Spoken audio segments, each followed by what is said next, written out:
Temple tiger اور کماؤں کے آدم خور۔ ٹیمپل ٹائیگر: خدایا کتنا لاپرواہ ہوں میں بھی۔ مجھے اچھی طرح یاد تھا کہ درخت پر بیٹھنے کے بعد میں نے پوری 5 گولیوں کا کلپ رائفل میں لوڈ کیا تھا، تاہم شاید جب میں نے بلٹ چڑھایا تو کسی وجہ سے گولی میگزین سے نکل کر چیمبر تک نہیں پہنچی اور میں یہ بات محسوس نہ کر سکا۔ اگر رائفل پرانی ہوتی تو شاید میں اس غلطی کا ازالہ کر سکتا تھا، لیکن چونکہ رائفل بالکل نئی تھی اور جب میں نے بلٹ چڑھایا تو کلک کی آواز واضح آئی اور پھر ایک ہی چھلانگ میں شیر نالے کے کنارے سے ہوتا ہوا غائب ہو گیا۔ سر گھما کر بالا سنگھ کو دیکھا کہ وہ کیا کر رہا ہے کہ وہ الٹے قدم جھونپڑے میں واپس چلا گیا اور دروازہ بند کر لیا۔ چونکہ اب مزید خاموش رہنے کی ضرورت نہیں تھی، اس لیے میں نے بالا سنگھ کو آواز دی تاکہ وہ مجھے درخت سے اترنے میں مدد دے۔ تاہم جب میں نے بولٹک کھینچا کہ رائفل کے میگزین کو خالی کروں تو میں نے دیکھا کہ چیمبر میں گولی موجود تھی، یعنی رائفل بھری ہوئی تھی اور سیفٹی کیچ بھی ہٹا ہوا تھا۔ پھر رائفل کیوں نہیں چلی؟ اتنی تاخیر کے بعد مجھے یاد آیا کہ اسلحہ فروش دکان کے مینیجر نے جو ہدایات دی تھیں ان میں سے ایک یہ بھی تھی کہ رائفل ڈبل پل آف ہے، یعنی اس کی لبلبی 2 بار دبانی پڑتی ہے۔ چونکہ میں نے اس قسم کی رائفل کبھی نہیں استعمال کی تھی، اس لیے مجھے علم نہ تھا کہ پہلی بار لبلبی دبانے کے بعد دوسری بار بھی دبانی تھی تاکہ گولی چلتی۔ جب میں نے بالا سنگھ کو اس بارے میں بتایا تو اس نے سارا الزام اپنے سر لے لیا کہ اگر وہ میری بھاری رائفل اور سوٹ کیس ساتھ لے آتا تو یہ سب کچھ نہ ہوتا۔ اس وقت تو میں اس سے متفق ہو گیا، لیکن اگلے چند دنوں کے واقعات سے یہ ظاہر تھا کہ اگر اس رات میرے پاس بھاری رائفل بھی ہوتی تو بھی شیر نہ مارا جاتا۔ آدم خور کے بارے میں کوئی خبر سننے کے لیے کافی طویل سفر کیا، اور جب میں ریسٹ ہاؤس پہنچا تو وہاں ہیجان میں مبتلا ایک بندہ میرا انتظار کر رہا تھا۔ اس نے بتایا کہ شیر نے اس کی گائیں ہلاک کر دی ہے۔ اس نے بتایا کہ وہ وادی کے دوسرے سرے پر مویشی چرا رہا تھا کہ اچانک شیر نمودار ہوا اور اس کی سرخ گائے جس نے چند دن قبل ہی بچڑے کو جنم دیا تھا کو ہلاک کر دیا۔ چونکہ اور کوئی گائے دودھل نہیں تھی، بچڑا لازماً مر جائے گا۔ اگرچہ قسمت شیر کے ساتھ گزشتہ رات تھی، لیکن اس کی قسمت ہمیشہ تو اس کا ساتھ نہ دیتی۔ مویشیوں کی ہلاکت کے بدلے شیر کو اپنی جان دینی تھی، کیونکہ پہاڑی علاقوں میں مویشی ویسے بھی کم ہوتے ہیں اور غریب آدمی کے لیے دودھ دینے والی گائے کی ہلاکت بہت بڑی پریشانی تھی۔ چرواہے کا باقی ریوڑ گاؤں کو بھاگ گیا تھا، اس لیے وہ مویشیوں کی فکر چھوڑ کر انتظار کر رہا تھا جب تک کہ میں نے دوپہر کا کھانا کھا لیا۔ 1 بجے ہم لوگ روانہ ہوئے۔ 2 ساتھی مچان کا سامان اٹھائے ہوئے تھے۔ پہاڑی کے کنارے پر کھلے میدان سے میرے ہمراہی نے اشارے سے مجھے اس مقام کی تفصیل سمجھائی۔ اس کے مویشی اس جگہ سے 4 میل نیچے گھاس کے خطے پر اپنے مویشی چرا رہا تھا۔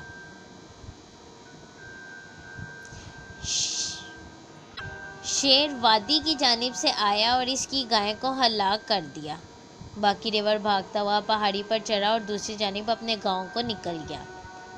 ہمارا مختصر راستہ تو براہ راست ہی اس وادی میں اتر کر دوسری جانب نکل جانا ہوتا، لیکن چونکہ میں شیر کو خبردار نہیں کرنا چاہتا تھا، اس لیے وادی کے سرے سے ہو کر ہم لوگ اس جگہ کے اوپر پہنچے جہاں گائے ماری گئی تھی، جہاں مویشی چر رہے تھے۔ وہاں سے پہاڑی کے اوپر تک جنگل کھلے درختوں پر ہی مشتمل تھا۔ نرم مٹی پر مویشیوں کے کھڑوں کے گہرے نشانات سب تھے، یعنی مویشیوں کے پاؤں کے گہرے نشانات سب تھے۔ ان کا پیچھا کرتے ہوئے شیر کے حملے کی جگہ تک پہنچنا آسان تھا۔ وہاں پہنچ کر ہمیں خون کا ایک بڑا تالاب سا دکھائی دیا اور یہاں سے گھسیٹنے کے نشانات بھی دکھائی دیے۔ یہ نشانات پہاڑی سے ہو کر 200 گز دور گہری کھائی میں گئے تھے، جہاں پانی کا ایک چشمہ بہتا تھا۔ یہاں سے شیر اپنے شکار کو لے گیا تھا۔ گائیں کھلے میدان میں صبح کو 10 بجے ماری گئی تھی، اور بظاہر شیر کا پہلا کام اپنے شکار کو کھلے میدان سے ہٹا کر کسی خفیہ جگہ پر گدھوں اور دیگر مردار خوروں سے بچانا تھا۔ اس لیے شیر گائے کی لاش کو گھسیٹ کر اسی کھائی میں لے گیا اور کسی خفیہ جگہ چھپا کر اسے کھانا چاہتا تھا، لیکن گائے کو وہیں چھوڑ کر وہ نیچے وادی کو چلا گیا۔ ایسی جگہ جہاں انسان اور مویشی بکثرت پھرتے ہوں، اس بات کا اندازہ لگانا غلط ہے کہ شیر کہاں سو رہا ہوگا۔ ہلکی سی بھی آہٹ سے شیر اپنی جگہ تبدیل کر سکتا ہے۔ اگرچہ شیر کی نشاندہی کرنے کے لیے بہتر ہوتا ہے کہ اس کے پاؤں کے نشانات کا اندازہ لگایا جائے، اور یہاں پہ بھی یہی ہوا۔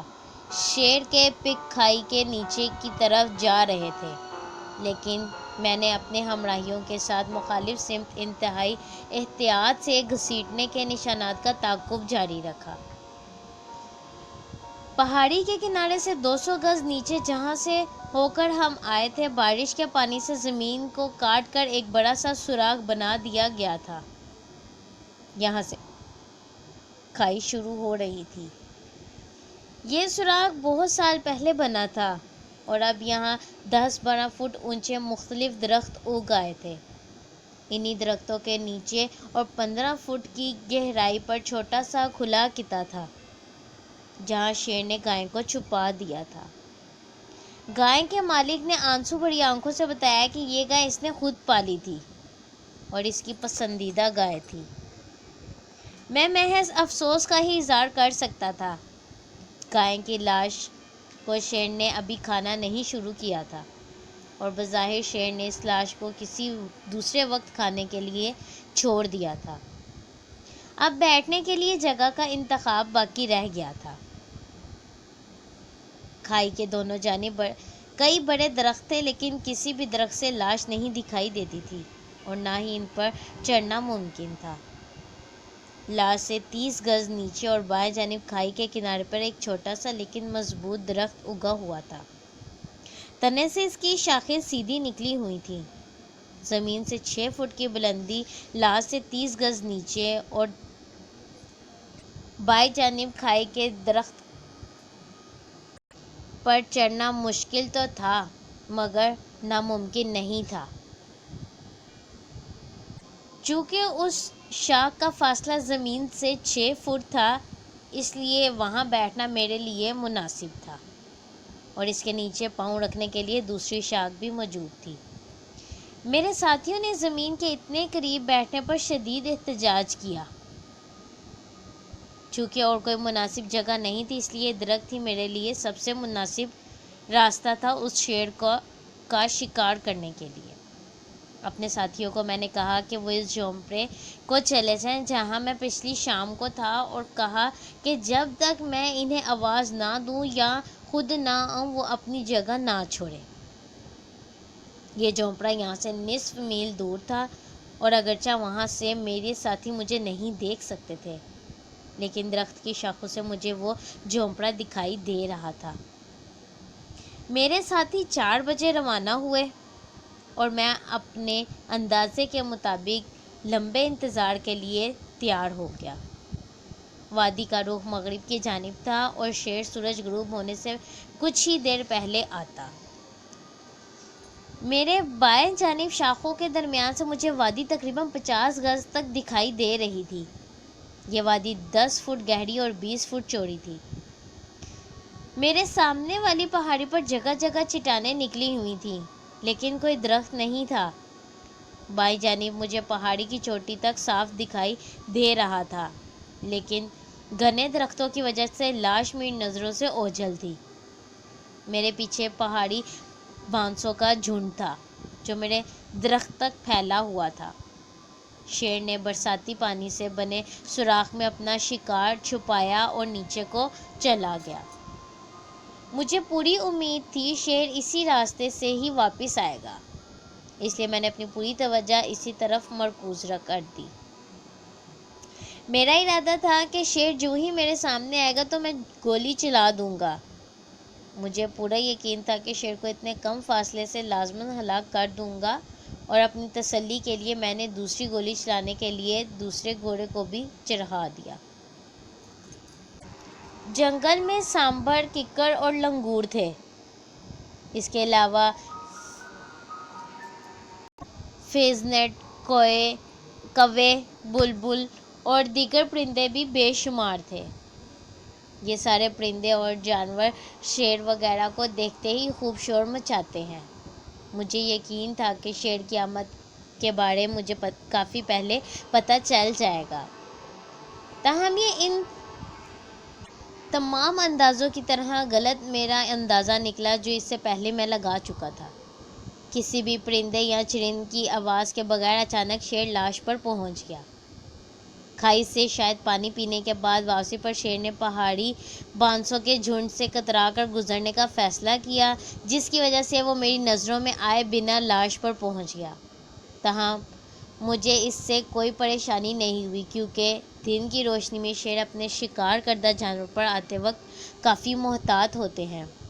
مجھے پوری طرح یقین تھا کہ جلد یا بد دیر شیر میرے سامنے کھلے میدان میں آئے گا۔ ابھی شیر کو کھاتے 15 منٹ ہی گزرے ہوں گے کہ میں نے پہاڑی کے سرے کے ایک طرف سے دوسری طرف ریچھ کو آتے دیکھا۔ یہ ریچھ کافی بڑا اور کالے رنگ کا تھا۔ انتہائی آرام سے چلتے پھرتے ریچھ آگے چلتا آیا۔ اچانک ہی ایک جگہ ریچھ رکا اور پہاڑی کے نیچے کی طرف رخ کر کے لیٹ گیا۔ 1 یا 2 منٹ بعد اس نے سر اٹھایا، سونگھا اور پھر نیچے لیٹ گیا۔ ہمیشہ کی طرح دن کے وقت ہوا نیچے سے اوپر کو چل رہی تھی، اور ریچھ کو گوشت اور خون کے ساتھ ساتھ شیر کی بو بھی آ گئی تھی۔ چونکہ میں شکار سے تھوڑا سا دائیں جانب تھا، اس لیے ریچھ کو میری بو نہیں پہنچی۔ پھر ریچھ اٹھا اور زمین سے قریب جھکا ہوا شیر پر گھات لگانے لگا۔